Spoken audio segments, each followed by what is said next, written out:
Hey guys, if you're interested in checking out a video version of the show, please visit the LOWKE Geek channel on YouTube. There you can not only catch the video version of the podcast, but you can also check out my other projects and short form video that I produce. You can find a link in the description. Otherwise, sit back, relax, and enjoy the show.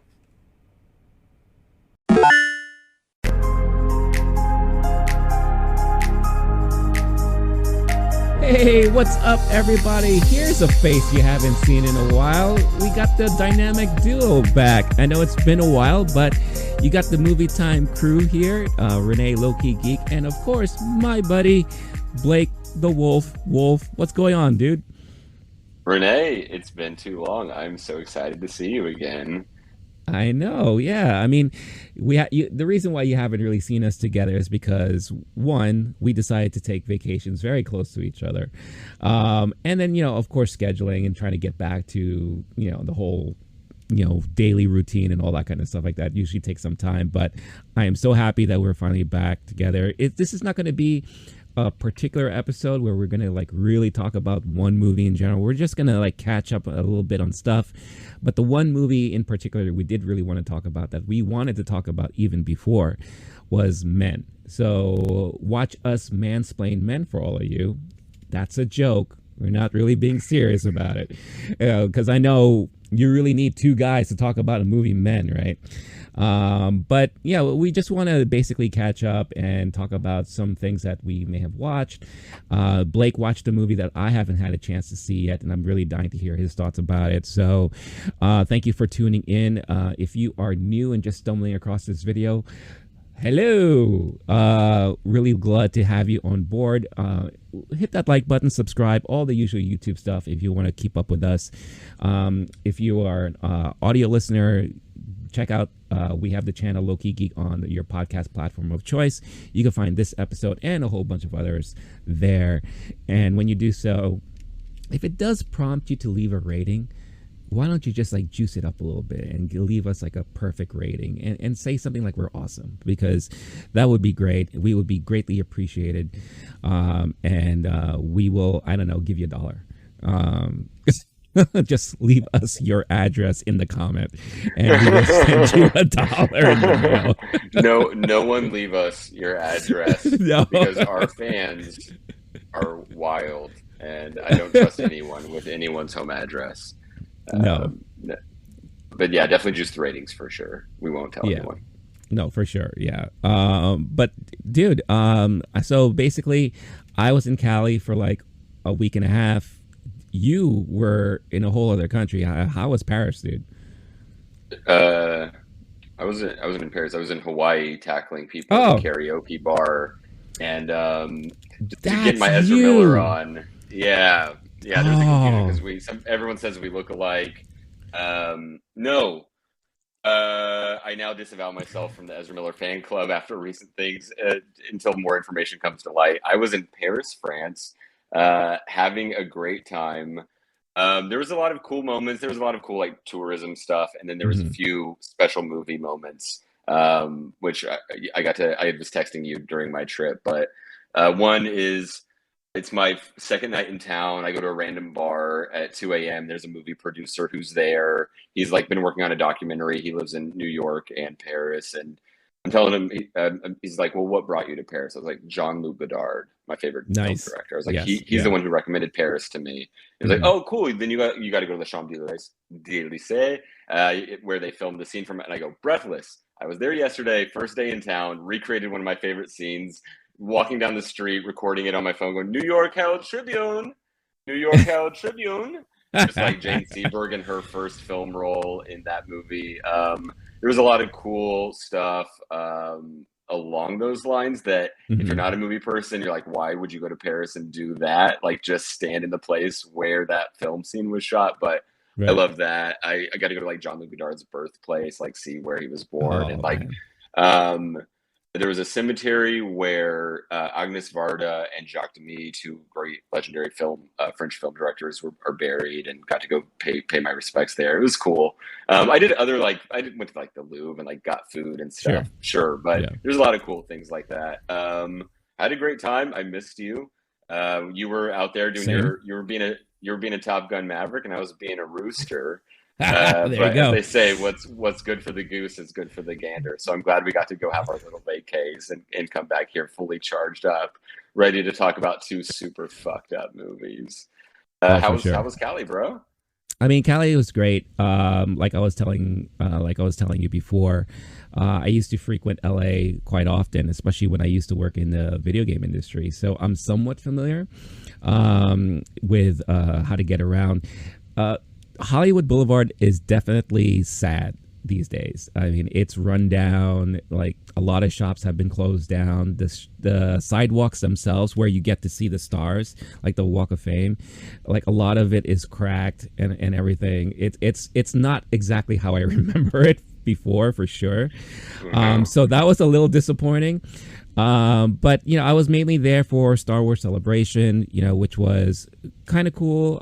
You know, I got to see some people on stage, you know, like Ewan McGregor and Giancarlo Esposito, you know, some of the people that you see like on the show Mandalorian and everything like that. So that was pretty cool. The managing of the convention is a little, you know, to be desired, but I'll won't go into all those details just now. But then, you know, after that, you know, spent some time at Disney, you know, which is always a lot of fun. But the main highlight, especially like, you know, movie related and everything, is definitely the Warner Brothers studio tour. I was with two friends who has never done it. I've done it once before. And it was a totally different experience than the first time I went. You know, if you are a huge movie fan and you love to see like the inner workings of movie production, especially like backlots and where sets are designed and they shoot things, Warner Brothers is probably the best studio tour you could ever take, because you have everything. You have, if you're a Harry Potter fan, they got a lot of stuff from that. If you're a DC movie fan, you got all the Batmobiles in one place, all the costumes, everything you could go nuts for. If you're a fan of Friends, the popular TV show, you have the original couch in front of the fountain, you know, and you have they did a recreation of the coffee shop, you know, Central Perk and all that stuff like that. So a lot of great photo opportunities. You get to learn a lot about movie making and TV production and all that. I was basically in that area and the whole tour probably for like 4 hours. And it was like a really, really, truly fun experience. So I highly recommend that. So yeah, I got a little tan, you know, came back, and now we're back to this crappy hellhole that we love to call New York City. Is there a more apt metaphor for Hollywood now than like the museum-y, all the Batmobiles outside, and then right nearby the cracked Hollywood Walk of Fame? That's so tragic, dude. I'm so glad we got into talking about movies right at the end of cinema as we know it. What perfect timing. And I mean, we get, in some ways, weirder movies like the ones we're talking about today. Right. Yeah. Like one of the more depressing things that I can explain is the Dolby Theater where they film where the Oscars are held. Is literally like once you step out, that's where you see the dude that's hawking his rap CD, and then the guy that's like dressed up as a very really poorly Batman and Joker or whatever the case is. It's like all within that same area, and it's night and day. It's really really a huge. It's an interesting thing to see the dynamic of Hollywood and how what we see on TV is the glitz and glamour, or when they do presentations or red carpets, how they really doll it up. But then once they're all said and done, now it's back to like the gritty, cracked sidewalks and all that stuff. So it's really mind blowing. Sounds like when you have the Olympics in a country like Brazil or Buffalo, New York, or whatever the hell, where they've got like look at this beautiful, beautiful place, and you just like turn the corner, like, wait, what's over there? Don't look at that. Don't look at that. Right, exactly. But then there's also the thing like Hollywood back in the heyday. Like there's all those movies, the Black Dahlia type of stuff, and there's like the seedy underbelly and the corrupt police, and then like that has been romanticized. But I'm guessing at the time there was a fair bit of the like, no, look, it's all glitz and glamour, it's beautiful, right. Tinseltown, everybody, and then meanwhile there's just like real shit happening. Okay, I'm glad you got the full Hollywood experience. It was definitely good to be back. It was definitely good to be back, and you know, like I said, like there are still places that are amazing to go visit, and definitely had a good time. It's just and I'm sure it has a lot to do with with the pandemic and everything like that. A lot of places just look barren, and it's just a little sad. But it's still a great time and good to be around where all the movie magic happens. So really, really cool stuff. So before we dive into like the two particular movies that we wanted to talk about, I have to ask you, because before we went on our vacations and whatever the case is, I was able to see Top Gun Maverick, and I already shared my thoughts on the channel. Did you see Top Gun Maverick? I always said from day one, this is going to be such a great sequel. I always said, everyone knows, you could ask anybody, I always said it's going to be the best movie of all time, and I was totally right. I saw it. I had a really nice time. There are some people who left, and like I have friends or like I'm listening to podcasts and they're like, best sequel all time, and I'm going, absolutely not. Like, it was really, really good. My expectations were very fucking low. Yeah. And then people started talking about it, they rate, and like it met pretty solid expectations. Mm-hmm. Everything I said before at the beginning was a lie. I was like, dude, this is going to be bad. The expectations are too high. Like, so much about movies is the expectation game. You go into it, and if you're expecting it to be super amazing, you're much more likely to be disappointed, vice versa. And like, you watch the trailer and you think it's going to be more actiony, and then it turns out to have too much conversation. But if you hadn't known that, you maybe have loved it and been like, that was the perfect movie. But so much of movies is an expectation game. I didn't think Top Gun would be able to rise to the level, and they did. They won that whatever chicken fight, whatever it's called. It was really dogfight. Yes, thank you. They nailed the landing. It was really impressive. Yeah, it's and again, I shared a lot of my thoughts on the channel. So if you do want to check out, and if you want to check out Blake's real true feelings about the movie before it came out, you'll see a snippet in the beginning of that video. But I love to joke about it because, again, you are very true. You're very right. It could have been a giant disaster, right? You just never know these days. But something that we were talking about offline is like they figured out the formula. They figure out the formula that it's a movie that came out like 35 years ago. A newer generation probably has never seen it, or maybe saw it within the last year or so, or whatever the case is, right? So they just found a way to almost match the tone and beat that the first movie had, improve on a lot of things that we joked about and that we thought were corny and campy and whatever the case is. They added more story to everything so that you really got more involved with the characters and all that. They brought back enough of the legacy characters that you were just like, hey, I know this guy. Oh yeah, this guy is cool and everything. And then they just like really put out an amazing movie that, when people say like it's the best sequel ever, it's true. I don't agree with that. But it's probably one of the better sequels ever made from a legacy movie, especially from a long time ago. That's so rare, even in the first place, to even for that to exist. Right. There's some stat out there about like that's the longest we've gone on a movie with whatever. Like that is so rare, and they nailed it. It was really good. You and I can deep dive about it off air, but it was really fun. It was a really entertaining Hollywood movie. As you know, like I'm more the dude who's into the art housey stuff, and so I remember there's a few times I'm laughing, and I was going like, are they trying to lean into the camp, the corniness of like that the original was really good at, or are they being sincere right now? But there's a few moments in particular where I was like, this is they know exactly what they're doing, and they just turned the schlock up to 10 and the mock up to 10.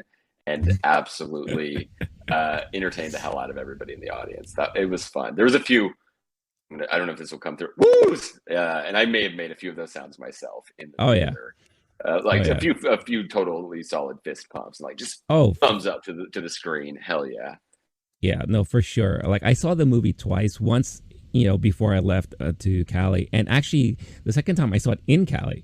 It was like my last day there, and I went to one of my theaters I frequent whenever I want to watch a movie when I'm there, and it was like an afternoon showing, and it was like 95% capacity, IMAX screening, and it's like I looked at the people and it was like you had older people, younger people, it looked like families were there together. And yeah, when the action scenes were playing out and people like, our heroes made it and all that, people were cheering, people were clapping, people were like hooting and hollering, as they would say. And both times when the movie finally ended, standing ovation, which was like I never seen that in a movie, like especially in a very long time. So rare. So yeah, I did the full Tom Cruise. I jumped up on the couch and just like started clapping. Like I did the full review. Nice. Yes, yeah. Nice. But I know for real. I was just like, yeah, that was awesome. And I flew home. I didn't even take the subway. I literally just flew 20 minutes. Yeah, Mach 10, baby. That was cool. Yeah, hell yeah, yeah. Don't think, that's awesome. Just do. That's due, right? Yeah, that again, a nice philosophy on life, right? So, no, I'm glad you saw it, glad you liked it. So, hey guys, I hope you're enjoying this episode so far. But before we continue, I wanted to quickly talk about Bulletproof Coffee. Bulletproof Coffee is my favorite coffee of choice to start off my mornings with. Why? Because it's clean coffee. What does that mean? Well, one, there are no chemicals in it. Why? Because they go through this multi-step process of making sure that all of their beans are fully clean and free of any chemicals, so that when you get the beans delivered to you, it is the pure beans, the pure coffee, the goodness that you've been wanting, the taste, the flavor, and the nutritional value as well, without worrying about any added chemicals or anything else put into the mix there. It also doesn't have that weird acidic taste that some coffees give you. I don't know how about you, but for me, some coffees kind of give me that weird sensation in my stomach, makes me a little burpy, and it kind of drags me down a little bit instead of really waking me up, which is something that I need from my coffee every day. Bulletproof also offers a lot of keto-friendly snacks and supplements, anything that you need to kind of add to your everyday nutritional needs, add to your diet, and pretty much transforms the way you feel every day. So for a limited time, if you use this code that you see on the screen right now, LOWKE GEEK, all caps, one word, you can get 15% off your order. So what is it better than that, right? Check out the link in the description of this episode. Use this code, get yourself your discount, and make your mornings a little bit more bulletproof with Bulletproof Coffee. Now, back to the episode. Let's talk about, so this particular movie is something that we talked about in a previous episode that we were kind of curious about, especially since it's the director is Alex Garland, who I want to say probably put A24 on the map for a lot of people, right? When Ex Machina came out, I think a lot of people were not expecting what kind of movie that was going to be, and it ended up becoming like a cult classic at this point, right? So, and he's done other things, he did the show Devs on Hulu or Fox, whatever, I forget which network it's on, but definitely interesting premise and plot there. He did a movie called was it Annihilation? Yep. Natalie Portman vehicle. Right, yeah, which I know a lot of people either really loved or a lot of people just really hated, right? So it's definitely one of those things. But I always love his take on social issues and how he kind of intertwines and interweaves it into his plots and story. But he's also a great filmmaker when it comes to framing of scenes, landscapes, cinematography, like the and tone. Like tone is huge. And, when Men came out and we saw the trailer, immediately I was just like, I need to see this movie. Because one, it's him. I do like him. And plus Jessie Buckley, right? I was really, really floored by her performance in, I forget the movie she did on Netflix. What was the name of that? Last year, the one directed by Maggie Gyllenhaal. Yes. Yeah.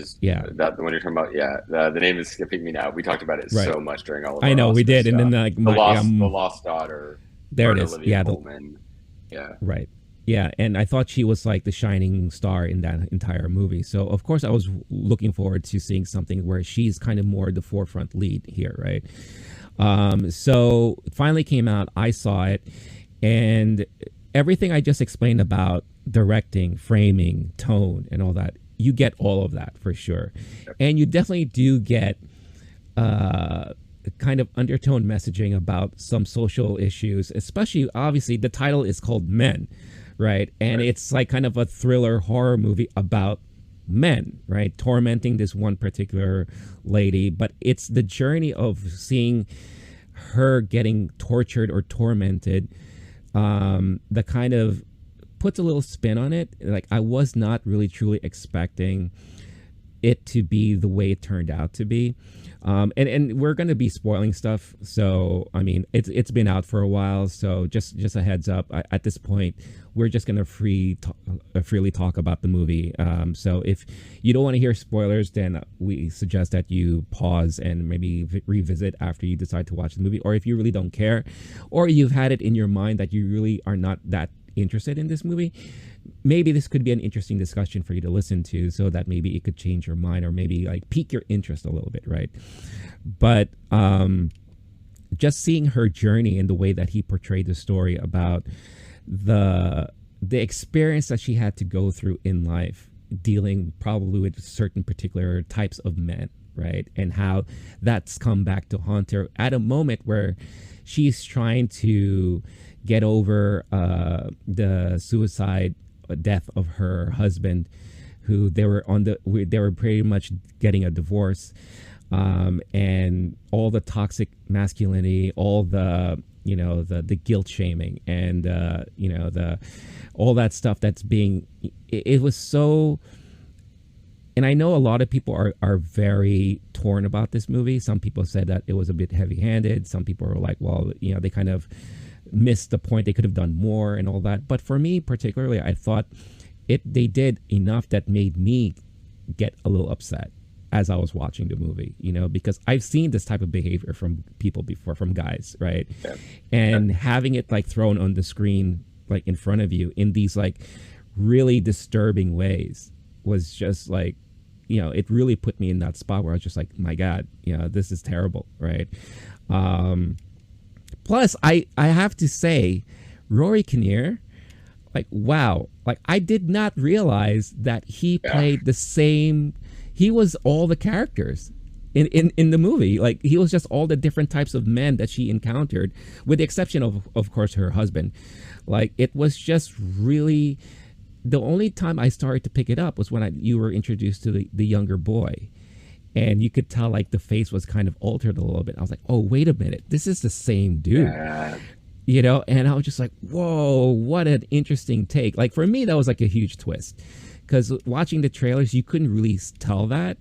But then watching it play out in front of you, like, wow, that was really fascinating, right? And I know I'm just kind of like blabbering and just going off. But, the movie itself, I mean, let's keep the last 30 minutes towards the end here, because that's where shit really goes nuts. But what were your thoughts and feelings of watching the movie as it was playing out in front of you, like before the ending?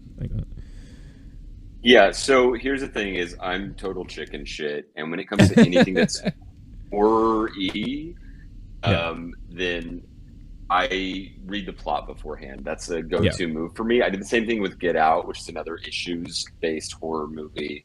And when it's part of the conversation and a director that I love, I'll go see it. There are a small amount of directors I'll go see whatever they make, and if they go further into horror, I'll follow them there. A good example is Luca Guadagnino, when he went from Call Me By Your Name to Suspiria. And I was like, I guess I'm going to go see Suspiria, even though I didn't want to and was miserable most of the time. So it actually helps me a lot, because I read the plot, and it does two things. It contextualizes it as this is a movie, and it's not something I get sucked into. And I get to know the weird things before they're coming. So it turns out, this isn't a spoiler. It's the guy breaking the bird's neck may have been a little more twisted and like stomach turning for me, but I knew that was coming. So I see the bird, I go, okay, here's what's about to happen. So my expectations for how bad, how wild, how nauseating it would be were higher going into it than it turned out to be, which is saying a lot, because it turned out it was a pretty messed up movie. Yeah. I went with a buddy, and he did not handle it nearly as well. He's going through a breakup currently, and there's some drama in his life, and like the movie did not hit at the right time.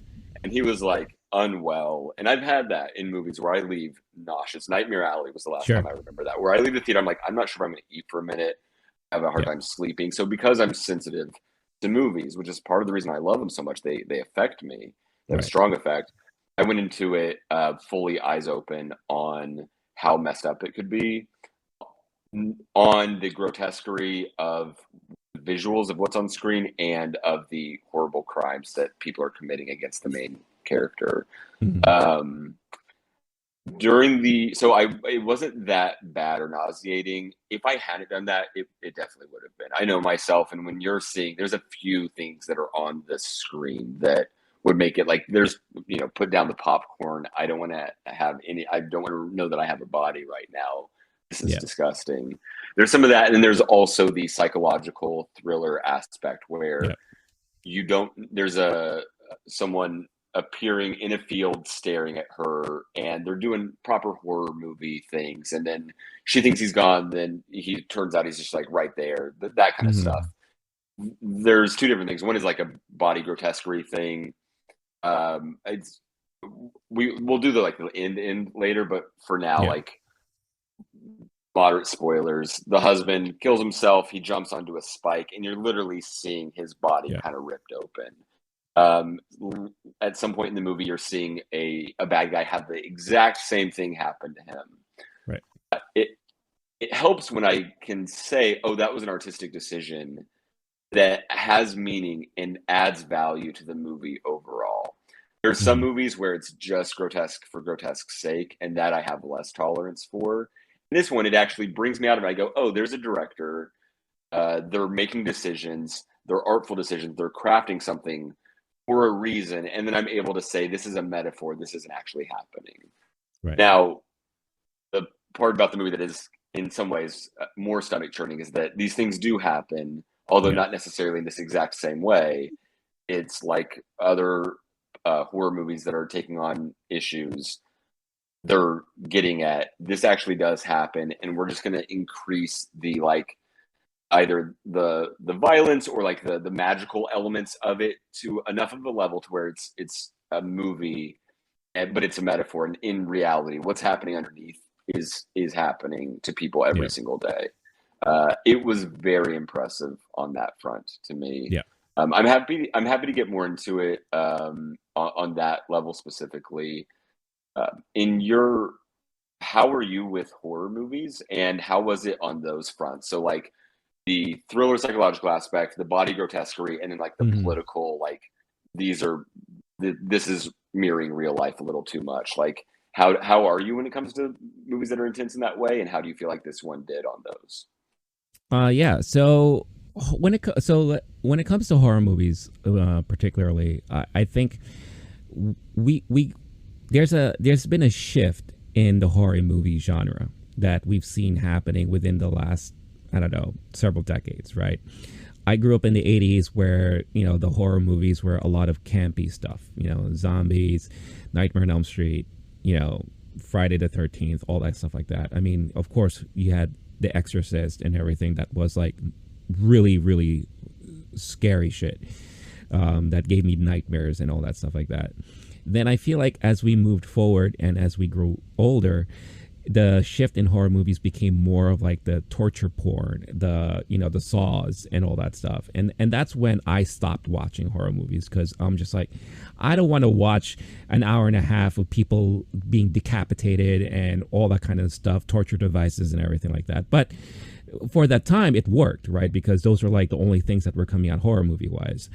And then as we are in this current generation, filmmakers are becoming a little bit more suave and a little bit more smart, and using the horror genre to kind of mirror real life scenarios, real life situations, especially when it comes to social issues and all that stuff like that. So if it's done right, then I don't mind it at all. I can watch, and I think A24 has a great history right now of putting out thrilling horror type movies that I can stomach because there's actually other stuff happening that's part of the storyline, right? So the horror type aspect is being used as an effect to emphasize a certain point or emphasize the feeling a character's going through or whatever the case is. And adding a little bit of the supernatural in there as well, right? So I find myself enjoying these type of movies now more so than I ever did before. When it comes to the interweaving of the underlying messaging and, you know, having it relate to real life situations or social awareness, again, if it's done right, then I'm all in. If it's a little bit too heavy handed, like let's say, for example, Candyman, like the new Candyman came out, I thought that was a little bit too much in your face. Like, you know, this is happening, this is part of the race issue, all that kind of stuff like that. And I thought it was a little bit like, see, this is really happening. See, this is what we're talking about. See, this is, you know, and all that stuff, you know. So I thought for me, I thought that was a little bit too heavy handed. Well, I know some people really enjoyed it. I thought that one was like not for me. It wasn't terrible, but it kind of like, all right, I get it. After like the fifth time you reminded me, I got it. You know, I get what you're trying to say. Here, I think they did a really good job, or he did a really good job at kind of like hinting at things and expanding on it based off of all of her different interactions with the different types of people that she met in this like small little English town. It's supposed to be serene and it's supposed to be, you know, like a nice getaway for her to like clear her head. But you knew something was going to happen the minute she ate the apple from the tree, right? And I felt like, oh, yeah, here we go. This is opening the Pandora's box, kind of using like a biblical term and all that stuff, and things were going to start happening. More so was when she started to kind of talk to and seek comfort by the local priest, who sounds like he was there to listen to her. But then the minute he puts his hand on her leg and kind of tries to flip it on her, like, well, did you feel like you did enough to kind of, you know, improve on this situation? And I was like, oh no. I was like, are you kidding me? And again, the whole gaslighting, all that stuff, like this is stuff that's really happening today, right? And to see her go through that journey of constantly getting reminded, like this is happening, you know, the cop that's not listening to her, that doesn't believe any story that she says, but yet she has somewhat of the support from the female cop, right? Like, we're trying our best, you know, this and that. But the guy was just like, if he comes back, we'll address it. You know, I don't think there's anyone there. You know, like it's they're again, getting a little worked up. Yeah. Right. Why don't you just relax? Yeah, why don't you go back home, take a bath or whatever? Yeah, it's like it's like, oh my goodness. It's like, what more can this poor lady go through, right? And I think the acting by Kinnear really helped like hammer that home, because you never knew what to expect. Like, is he going to be a good guy, or, you know, and then he makes that turn like, wait a minute, you know, like, okay, he's implementing all of these, like, you know, the things that we see that are often complained about today and that women actually really go through. And like I said, I've seen happen in front of me and all that. So I think for all of that, that's one of the reasons why I actually really like this movie quite a bit. I know it's gotten bad ratings and bad criticism and for numerous reasons. But I think for at least those parts of that we just talked about, I thought he did a really good job in kind of outlining all of those things and putting it in a way that we are experiencing it through the journey and the eyes of this one particular character. Yeah, no, that's one thing that was so well done about it, and it was artfully done. You have the one character, and then you have the one actor playing all of the other men. Mm-hmm. She's secluded in the small town, and then I've heard different people talk about for Alex Garland's career, so many in Annihilation, in Devs, in Ex Machina, and in this one. You have this interesting relationship where gender is at play every time, and you're looking at a female lead or an ex, like all of them. It's a little bit different, but there's still this issue at play where there's powerful men, women who are subject to their whims or trying to um, to survive. And the directors had interesting interviews, especially after this movie, talking about his Hmm. fascination with that. Um, all of that aside, I think there's also something else happening in this movie where you have look, we there's the gender aspect, and we everyone who's ever listened to a woman and believed her has heard stories that are exactly the same or way too similar to this movie. Yeah. The movie was very good at that, at taking those and artfully delivering them. So, right, it wasn't just hitting you over the head with, hey, this happens. It was done with just enough of a twist, and oh, right, this is a horror movie. Every now and then you're thinking, Right. okay, this character is going to have a reprieve. Nobody, the police, the vicar, nobody at any point was able to give a reprieve other than her friend at the end of the day. Hmm. Um, and then something else worth mentioning while we're talking about Alex Garland's his oeuvre. Sorry, I've been in Paris. I don't know if I told you his oeuvre, his repertoire Mm. is the, I'm not sure if I'm saying her name right, but Sonoya Mizuno. I didn't Hmm. realize this until we were preparing for this episode, that she played the police operator in this Yeah. movie. So it was the only, like, the fourth character out of all of them, because there was the friend too. So she's Hmm. been in some of his stuff. I that The way played the main character in Devs, absolutely amazing. Yeah. If you haven't seen Devs, fully recommend it. Ex Machina is an all-time favorite of mine. I literally just rewatched it, like, not even thinking about this episode, just a few days ago. Just like, oh, I'm going to put on Ex Machina. Safe bet. Yeah. Love that movie to death. Um, so I'm getting sidetracked. There's two things. There's one is how this stacks up with in Alex Garland's repertoire, and then there's also, if we so I'm not trying to take away from the gender aspect at all, but there's Sure. also another thing where this is a human being who goes through a traumatic, horrible experience with their Hmm. spouse, and then is trying to grieve and recover, and how the mind responds to that trauma. Right. And I've heard an interpretation of the movie where the events that are happening aren't literally happening the way that, if everything is literal, because especially we'll get to Hmm. the ending in a few minutes, but it's pretty hard to think that everything that happened on the screen is literally happening unless you're buying fully into horror movie. Like, there, uh, if you haven't seen it yet, watch it. That last scene, I've never seen anything like it in a movie ever. So Yeah. basically, there's a version where how the brain responds to horrible trauma and events in someone's personal life, and we become. Uh, I don't want to get too into, like, the brain processes of it, but the way that it can distort reality and our perception of things, and we can be the world becomes more horrific when you have been exposed to great trauma. That There is the literal interpretation, which is very real in people's lives, and then there's also that one where, if the movie isn't a literal thing, it is still a way to describe what happens to people when they go through horrible things. And Right. the amount of times I've heard from someone where their partner or spouse is doing what the husband did in this one, "I'll kill myself if you leave me," that thing, and Hmm. then she he was it he calls her blood, whatever, like, he goes through with it, and Yeah. that very rarely happens. Most of the time, people are just saying that, and it's more of a cry for help or something like that. But he actually Hmm. does it, and there's this fallout.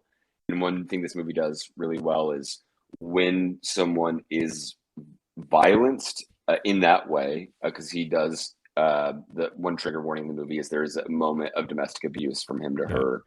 There's Hmm. a suicide moment shortly after. I don't know, remember where it happens in the plot, but in the actual chronology of their lives, shortly after, he's jumping out of a window, kills himself, and then she's horrified, literally, by Sure. those events, and then tries to go find peace away from it all, and things does she isn't able to find that.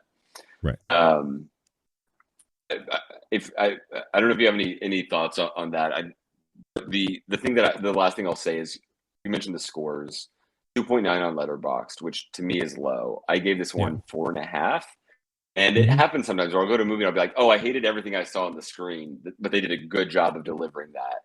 I honestly thought it was super well done. If someone only wants the more sci-fi, Alex Garland, Devs, Ex Machina, Annihilation is when it starts to get more less realistic and tech based, Mm-hmm. um, more supernatural, you could say. Right. If they only like that and they don't want to go in for the horror movie or the thing where what is happening on screen is not a thing that exists on our planet, right? Right.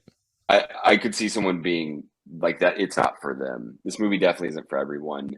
I think it's my least favorite of Alex Garland's things, but that's not saying a lot because, as No. mentioned, those other ones like Devs is one of my all time favorite TV shows. That was appointment viewing when it came out for me. Ex Machina is an all time favorite movie. Annihilation, I loved it, but to me, Annihilation and this one are kind of a Mm-hmm. solid 3 and 4. Um, how did you feel about it, or Alex Garland? Because obviously we talked about the acting was phenomenal. Jessie Oh, Buckley, I haven't seen her whiff once on anything, and I'm really glad she got a movie where she just got to own the screen the whole time. yeah. Unbelievable job. This is a different one for Alex Garland, though. What did you think? Because you said you've seen Ex Machina. Is that Yeah. of those Yeah. ones? Okay.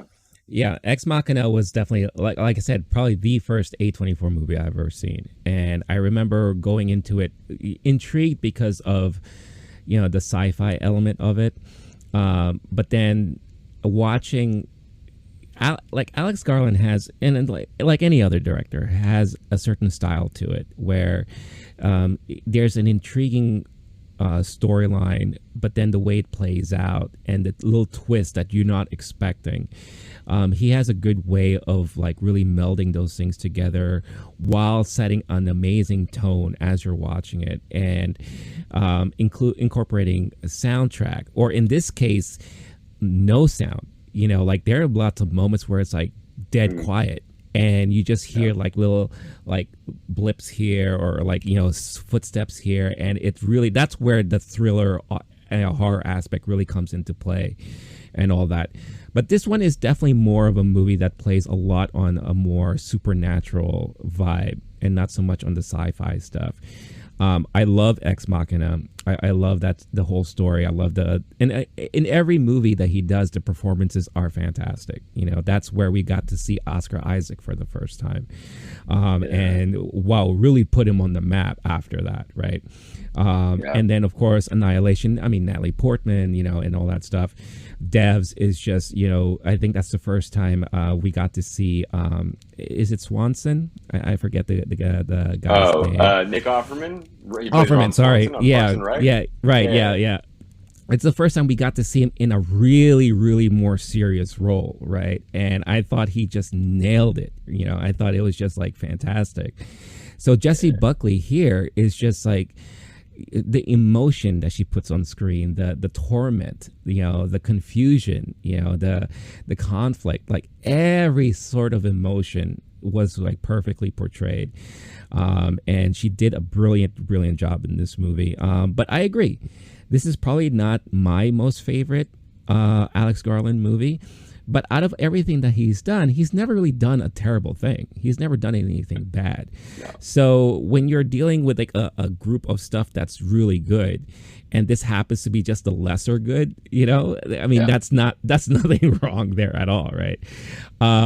But like I said, this deals a little bit more on the supernatural side of things. I mean, I'm sure you can see tons of videos out there describing about how this can relate to mythological stuff and biblical stuff, and especially stuff involving the church and some of the imagery that was portrayed on screen, like the stone with the two faces, and the kind of the imagery behind all that. There's a lot. The guy at the end, and this will be like a perfect time to go into the ending. The tree guy, as I like to call him, as he's like the nature guy that's like sprouting trees and all over the case is. There's one particular character that she's being tortured by, and there's this random guy that looks homeless, and that's like kind of like haunting her the whole time. And in the last 30 minutes of this movie, it takes place in the house that she's staying in, and basically that's like her hell. That's like her cell, right? And she is just getting tormented left and right by this creature. And it's not, it appears like every character that she has encountered is now torturing her in this one supposedly solitude area that she's supposed to be in, invading her space, telling her what to do, pointing things out that she's done wrong, infringing on her personal space. So it's like all the manifestations of all the different type of men behavior is coming towards her, and kind of like all conglomerating into this one weird creature that in itself starts giving birth to, like literally on screen, giving birth to all the iterations of nightmare situations that she has to deal with, right? So, and I'm curious to hear what your interpretation is about the whole thing. And this is like the gory part of the movie, like the most like body horror-ish kind of torture stuff that you'll see, where literally for the last 10 minutes, this thing is approaching her and kind of just like lingering towards her as it's rebirthing itself into a different manifestation of a guy that's done something to her, or that's like portrayed a behavior to her that's like, and it's just like, this and this, and it's just like it doesn't end either. It's just constantly just going on and on and on. And she gets to the point where she can't do anything. She doesn't know what to do anymore. And then the last manifestation ends up being her husband, who committed suicide. And they sit on the couch as she's pretty much giving in at this point, just like, I don't know what else to do. And the whole thing about him saying that all he ever wanted to do was be loved. And her face at the end of all that was just like, are you fucking kidding me? Like, and then fast forward with like the little post-credit scene that they have, where the friend finally shows up, and the friend portrays the complete opposite character of what she is, right? Where Jessie Buckley's character is a little bit more of like the kind of laid back, submissive, I guess, right, type of character, while the friend is the more like, well, fuck that shit, I'm gonna beat his ass, and I'm gonna all the kind of stuff like that. She shows up and she sees the aftermath as leading us to believe that this really did happen, and she just sees Jessie's character sitting on the steps, kind of like with a little smile on her face, right? And then that's when everything pretty much ends. So it's like one of those things where I literally did not know what to think after all that. But it was just mind-blowing, that whole process of going through the last 30 minutes of everything transpiring. So, like, what were your takes while all that was happening? And I'm sure this was like probably the more uncomfortable moment for you, given that you're not into this stuff, right? So it otherwise would be, but it was so unreal. The one where there's a person whose arm is being sliced with a knife is to me more nauseating, because that's like, okay, that could happen. This one was so fucking bizarre. And I also, not only do I like art house movies, I like going to the museum and especially contemporary art. And then usually when everyone around me are like, at least my friends, people with normal taste, are like, that was fucking weird. What the hell was that? I'm like, yeah, that was cool. They showed me something new. I've never seen that with my eyeballs before. Bring me more. And I've seen some weird shit at like art galleries doing that.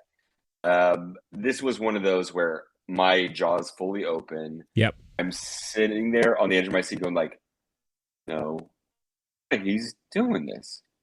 He's really committed to the bit. The director, this is because Annihilation did a fair bit of, it's kind of body horror-y, and it's like things are growing out of people type stuff. So it was where the tree character in theory like could relate to Annihilation in a roundabout way. My poor buddy is sitting there like doing this, and this dude likes horror movies, and he's sitting there like, I can't even and he's like, you can tell he's literally uncomfortable. I was fully all in on that moment. I like it when they commit to the metaphor and they're not just trying to do something that's literal. That's where it becomes highly conceptual, and now I'm engaged, and it's not real enough for me to be properly perturbed by it as like, oh, this might be something I see on the way home. So I fucking loved it. I don't have I've done this before where I just start talking out loud and I'm like, oh, actually, that's a pretty good theory. I don't have solid thoughts on it, but to my where my head goes is we can look at it as like generational, maybe not necessarily generational trauma, but like when things get passed down from one person to another, because it actually goes in age order where the Right. tree man, who I thought of as Adam, because there's the apple Right. metaphor with Hmm. Jessie Buckley's character, I thought of him as either like the first man or the state of man in the state of nature or something like that. There, I'm sure there's all types of interpretations for who he actually is or what he represents. But he Right. goes, if I, off memory, it goes him, the vicar, the actually, it goes from like the older versions of men in through time to the current one, and then the current one is the dude who is her landlord, if I Right. recall. Yep. And that is where it's catching us up because what some people might say is like, oh, the past used to be very horrible and the way that men treated women back then was disgusting and women were treated like property. But it's basically showing there's a through line, and we can't say that the current state of things, and we could talk about this with race in other movies Sure. in general, and we can talk about it with gender with this movie in particular. You can't say that the past doesn't affect our current state. Right. And so if that's what's been happening for thousands of years, and then people with their current context look around and go, I don't see anything as bad as what happened in the 1700s, like that's a little too simplistic, and that person has their blinders on. Because there's moments where the landlord character, he's not as horrific as some of the Right. other characters He's just on the dopey. surface. Yeah. And he's like a modern man with like a dopey, middle-aged man outfit and little, oh, I got a sense of humor, blah blah blah. But a he's not solving the problem that's Right. been laid out before that's haunting Jessie Buckley. And he's literally like, oh no, honey, I believe you. And he's like down like the things you see in offices every day, Yeah. of the way that men treat women and people being patronized and belittled, not believing her. And at some point, he starts to take the threat seriously, and it's a little bit too late to do anything about it. But he's trying to blame it on a bird and like, no, you must be imagining things, sweetheart. Hmm. Um, that's it. That was I liked how they did that, where they connect the dots of yes, all men essentially. And another one, so there's the timeline of history, and then there's the birthing it, to where it's as if one thing begets another thing, and it's this cycle. I like the line, and it's because I don't necessarily know what she means when, or what he means when he. What was it? It was the I just wanted you to love me, something I like just that. wanted to be loved, something like that. Yeah. I Yeah. just wanted to be loved. The amount of things in history that can be chalked up to there was a face that launched 1,000 ships, which is Yeah. really romantic and sweet until you think of a guy saying, oh, I really like this girl, I wanted to impress her, and now people are going to have to go die on Yeah. that behalf. The Right. amount of things that have happened in history where something fucked up happens and someone violences someone else or is doing grotesque things in order Hmm. to receive love, like, uh men who are listening, like, please, like, take their therapy seriously, like, please focus on your mental health. Yeah.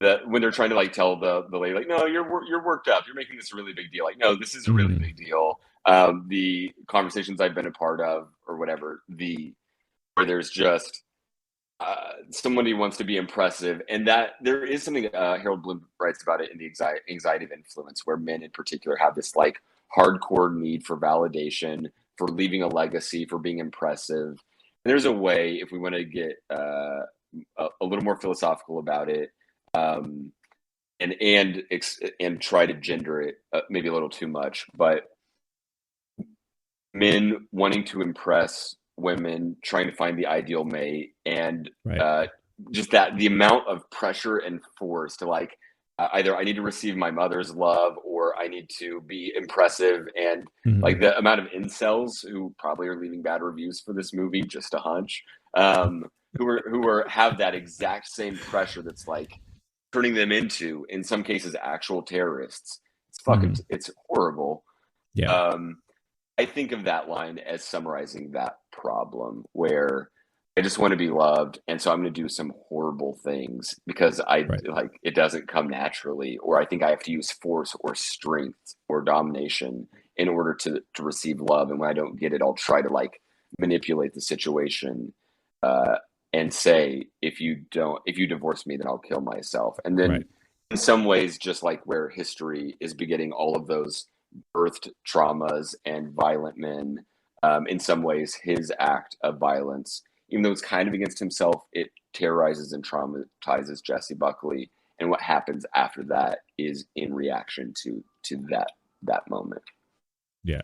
So do you think the friend showing up, seeing Jessie's character on the steps with almost like a relief, like a smile on her face, do you think that's just what it is, where it's like it's her kind of just not giving in, but just thinking like, oh, okay, that's it, that's the end, right?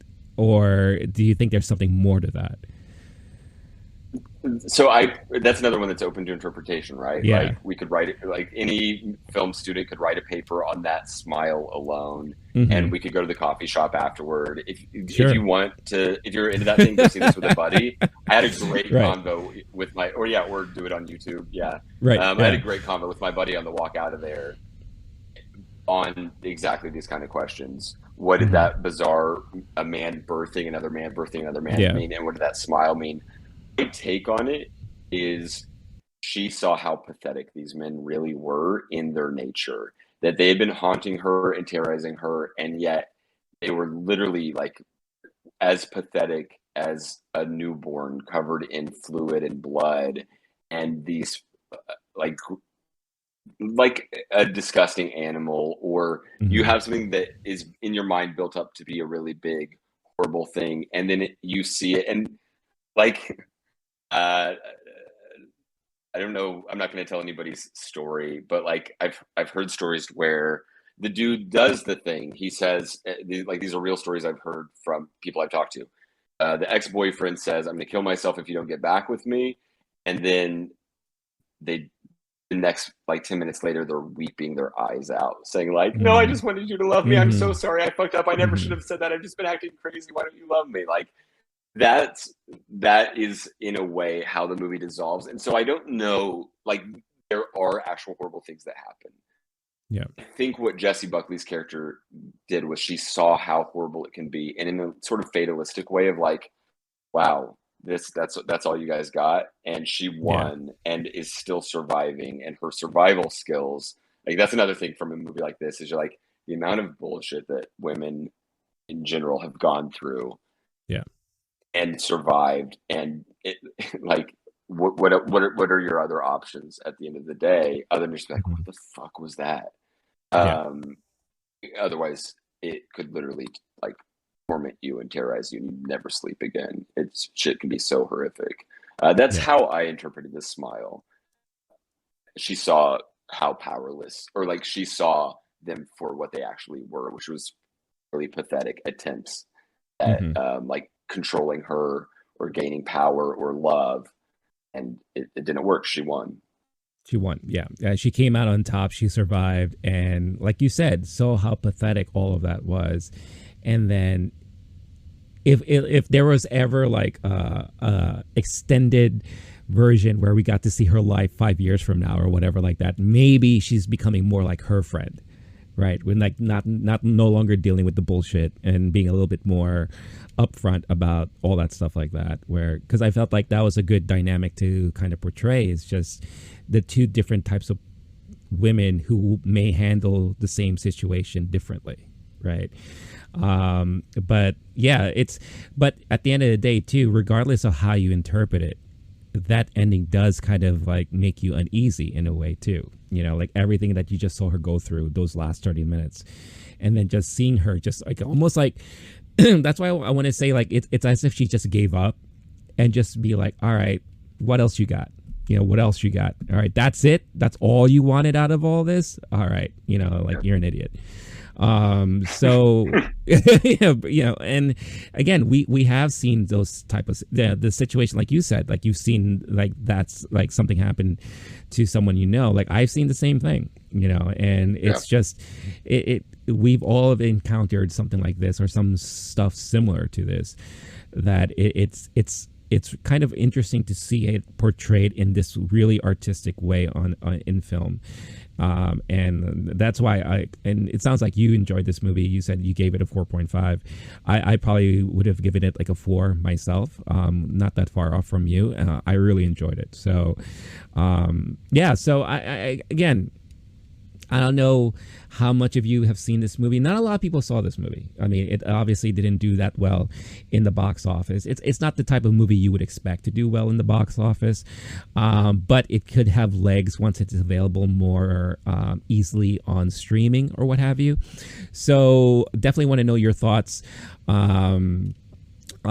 Is this something that you're interested to check out now that you've kind of heard our take on it? Or are you still just like, nah, it's not a movie for me? Definitely just want to hear your thoughts and opinions on all of this stuff. And if you have seen any of Garland's previous movies, like Ex Machina, Annihilation, if you watch Devs, we definitely want to hear your thoughts on all that, because I know there is a good fan base for all of this stuff. And it's definitely one of those talking movies where, again, another brilliant thing about A24 is that they produce movies that lead to conversations for months and months and months, right? And this, you can definitely add this to that library of prime A24 type of movies that may end up being must watch in their catalog and repertoire, or whatever French term you want to use, Mr. Frenchy there. But as we're coming close to the end of this episode, there was one other thing we did want to just touch base really quickly on, because Blake, I know you watched David Cronenberg's latest movie. I've been wanting to watch this, but I haven't had a chance to yet. So I guess give us your quick take on how you felt about that movie. Yeah, I mean, first off, I just shot it in the chat, but I've got a decent minute. I got to go see Jurassic Park, but we pushed the show a little later, so I have time to talk about Crime of the Future. Yeah. For that, though, if you're a Meninist incel and you're really bothered by anything we said, I want you to spend as much time in the comment section as possible. Be sure to use all caps, and be sure to just call us horrific names. I prefer cuck. But you can say whatever you want. It's really fun when you do that. But just don't go to the gun range. Just spend time in the comment section instead. Please. That's where you should be. Definitely let us know your thoughts on all of our very good opinions. For the movie I saw a few days ago, Crimes of the Future, was a David Cronenberg film, and I'm not going to go super into the plot, partially because it's newer, and I don't know if I could possibly explain it if I tried. If you want a plot summary, definitely go read a plot summary somewhere. I'm instead going to do more of a broad strokes. Do I recommend it? What did I think more generally? It's got a 3.4 on Letterboxd, which this is a beloved director. That's a little low. I put it at 4 for me. I definitely didn't like it as much as Men. If you're trying to make the decision between the two, personally, I would go with Men. But it's also not necessarily. This is, for whatever reason, this is this season of horrible body horror movies for me, and I'm just okay. I'll deal with it, because I haven't seen a lot of David Cronenberg films. I'll say that this isn't necessarily someone who I've had in my wheelhouse. I went and saw it. I knew that we wanted to talk about it, and the trailer, the cast, all made it look very fantastic. Yeah. Viggo Mortensen, Leah Seydoux, and Kristen Stewart are the 3 biggest names for the movie. They did an absolutely awesome job. The plot, the broad strokes are, it's set at some point in the future. People's bodies are developing new organs. Some people are using that for performance art, which is like the most popular art in the future, to where even some normie person was like, oh my God, everyone wants to be a performance artist. Viggo Mortensen, whose character plays a performance artist, he was like this, he was a celebrity in that world. There was some humor there, and a lot of really weird, bizarre, grotesque things that I never thought I would see. There's a man with a bunch of ears on him who's doing a dance, and the message is something about talk less, listen more.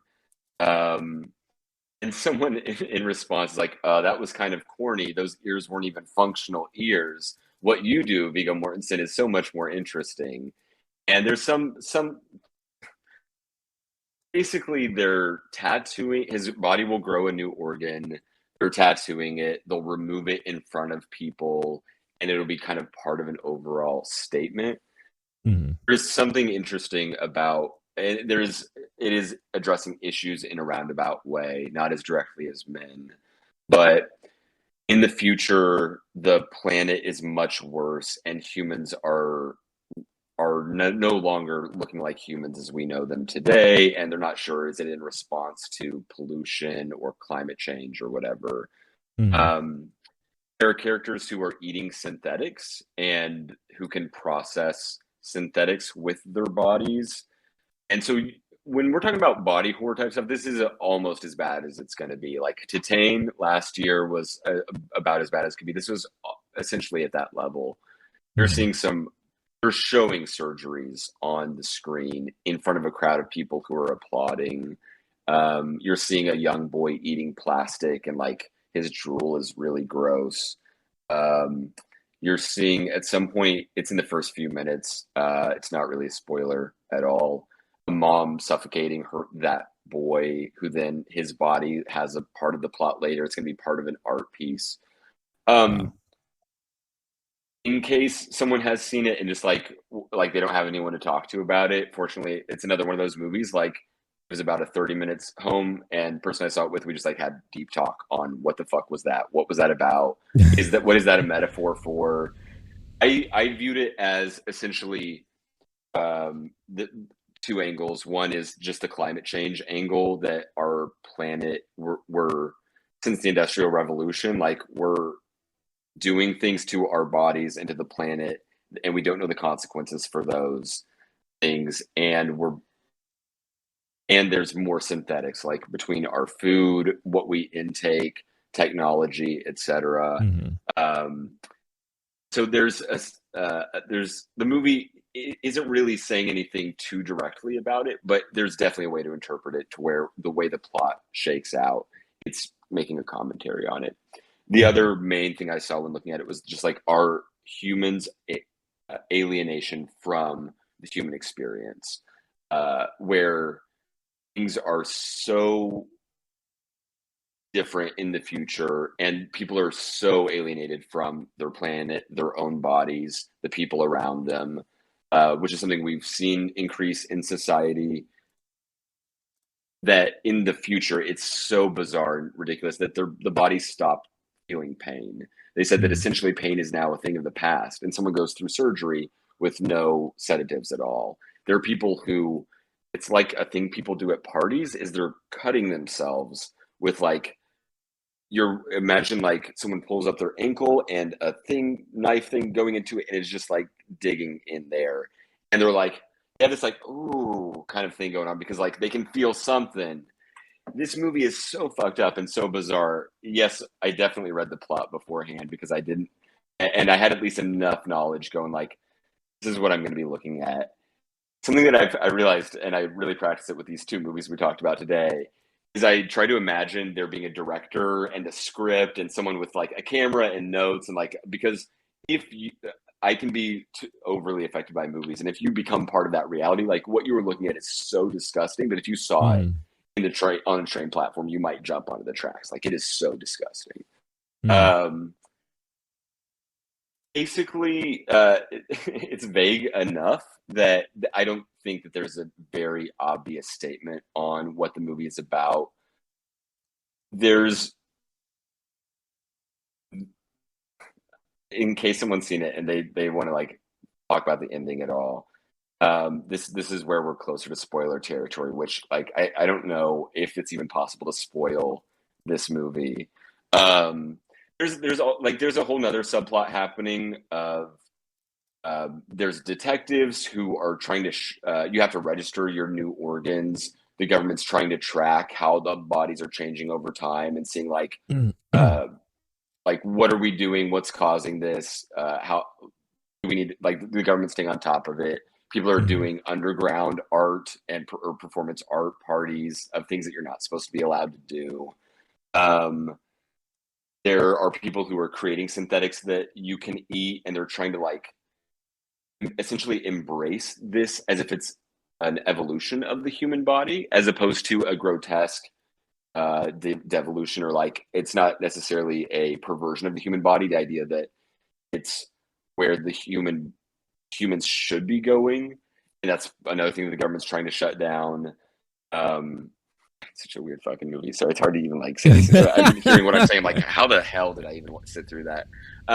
Overall, it was really well done. It was like it was a great. David Cronenberg did a great job delivering this super fucked up, bizarre movie.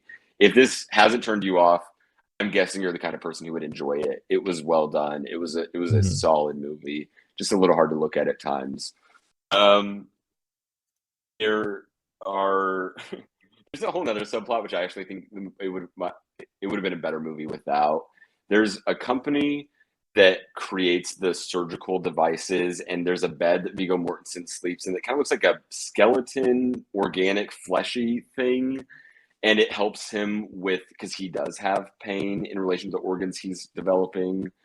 The two people who work for that company are committing crimes and like taking people out and trying to like are big fans of Viggo Mortensen's. Two government workers who are working for the registry of organs become fans, and like they stop doing their government job and actually become part of the performance art world as fans. Like that was where Kristen Stewart's character came in.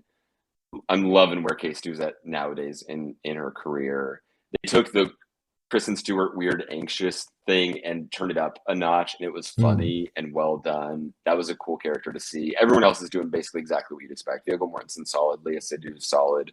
Everyone else is doing a good job on the acting. Kristen Stewart, it was kind of like they took that quirky Kay Stu thing and turned it up a notch. I really liked it.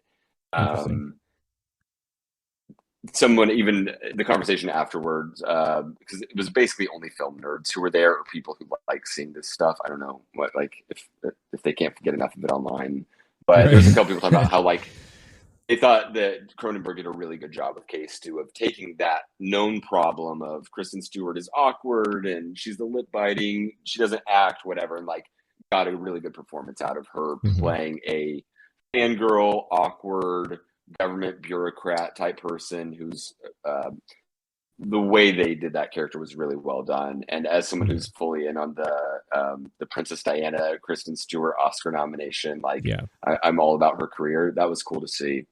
At the end of it,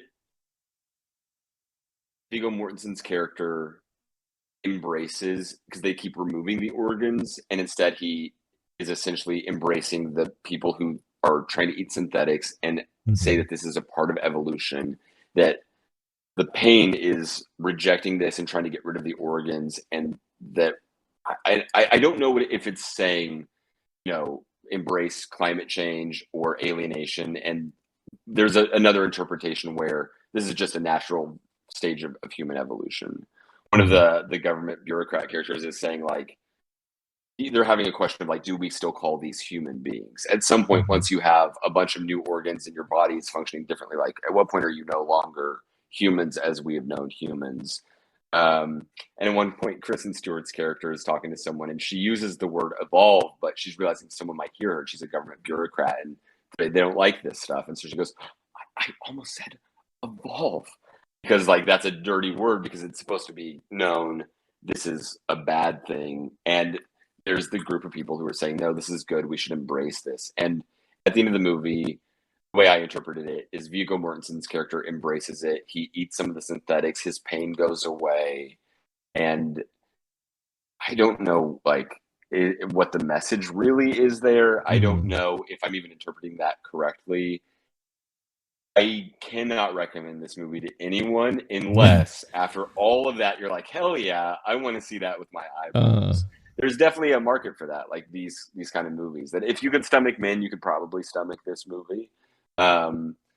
Overall, again, really well directed, really well acted, interesting. I'm not sure on the writing. Like, there's some things I would do differently plot wise. It's not my genre either. Might be someone who, like, this is their bag. They really like body horror and, you know, thinkers. If you're open for that or just want to like see something weird, then definitely this was a very well done movie. I don't know, now that I know it was like, I'm not sure I would go see it again personally. I think I said it earlier, I think I gave it 3.5, or maybe I maybe even given it 4, just because the craft of it was so well executed on Cronenberg's part. But as far as like a movie watching experience, it wasn't that fun. It was I'm sure you can tell based on the facial expressions I made trying to describe it. It was pretty good. Yeah, no. Are you going to go see it now, Rene? No.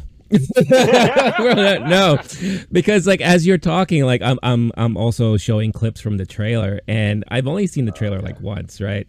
And I'm like watching the trailer, and as you're describing everything, I'm just like, I don't know if I really want to see this movie now.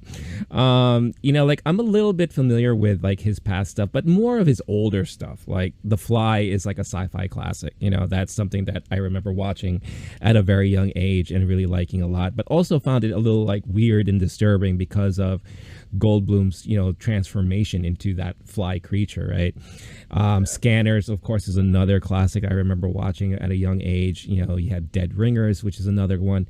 But one of my favorite movies of his that I feel like not a lot of people talk about is History of Violence. Like, that is something that I really, really enjoy. And I thought Viggo Mortensen's acting in that was like brilliant.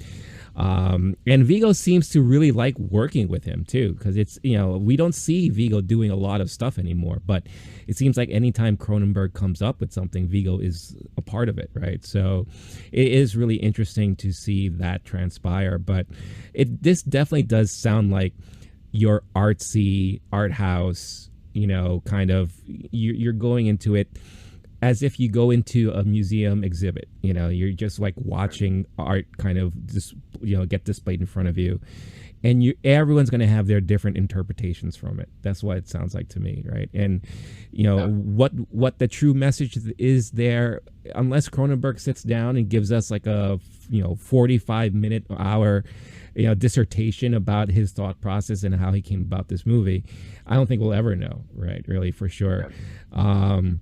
But I probably may eventually see it, but it's not something I'm like, okay, now I have to rush out this weekend and go to the movie theater and catch it now. You know, like, this is something that once it's available on a streaming platform, which I'm sure it will be, then I'm definitely going to be curious and watch it then. But very interesting. And again, Cronenberg doesn't really do a lot of movies these days either. So it's interesting to see him come up with something, but still stick to his, you know, his usual tropes and body horror stylings that he is very, very fond of. So, no, thank you for sharing those thoughts there. It's really, really interesting to hear about it. And I'm curious, and I think we're both curious as to what you all think. Like, is this, with hearing about all that, is this something that you're dying to go out and see? Like Blake said, I'm pretty positive that this movie is definitely not for everybody, unless you are a movie geek like we are, or if you are, you know, your art house person that loves watching all different types of indie type of movies or anything like that. This sounds like it's right up your alley. I'm not surprised something like this did well at Cannes, like when it premiered, like, you know, but it's you know, it's that type of movie that the artiste will definitely appreciate, and it sounds like that's really what it's made for, to be honest. But it's also nice to hear that the acting and the performances were really top notch, because those are 3 great actors right there. You know, like, I love Viggo's line of work. Léa Seydoux is really becoming someone on her own, like really like standing out. And of course, like you said, Kristen Stewart, I do love where she is right now in her career. Like, she's doing a lot of great stuff. I'm on the same camp as you are with her performance as Princess Diana. Like, I thought that was that whole movie itself was brilliant, and it was because of her acting. Like, I thought it was like she did a really great job and all that. So really curious to hear what you guys and gals think there. But that's pretty much the end of the episode. So thank you so much for tuning in and watching. And again, if you're new to all this and you're stuck around, we appreciate it. Don't forget, hit that like, subscribe to the channel, follow us on Twitter, follow us on podcast platforms of your choice and all that. And most importantly, follow Blake. Where can they find you, Blake? On Letterboxd, the screen name is Blake Wolf SSN, BLAKE WOLFSSN, like Sierra Nevada. I just re-upped my pro membership. Nice. My birthday was recently, and so I just gave myself that little gift as a re-up from last year's. So definitely check it out there. See the scores I give all the movies I see. Nice. How's your follower count? Like, has it like gone up? I've been watching less movies lately. Like, the fact these are the two most recent movies I've seen. So I actually haven't checked it, but I've been. We'll talk at some point off air. But I've been fully in Stranger Things, Winning Time, Barry. I've been in binge TV mode, and catching up there. Yeah. Yeah, no, I'm right there with you. I mean, there's just so much freaking content out right now. It's insane. We may maybe do an episode about that, because there is a lot of stuff to talk about. You got Stranger Things, Barry, Obi-Wan, Miss Marvel, The Boys, all this stuff that you can just watch right now. So, The Boys, yes. Oh, so much stuff. So, but again, thank you so much. If you want to, like I said, follow the channel on Twitter, Instagram, what have you. You have all the tag names there, all the screen names and everything like that. But thank you once again for watching. Stay cool, stay fast, stay safe. Blake, thank you again. We'll catch you next week. All right, y'all. Peace.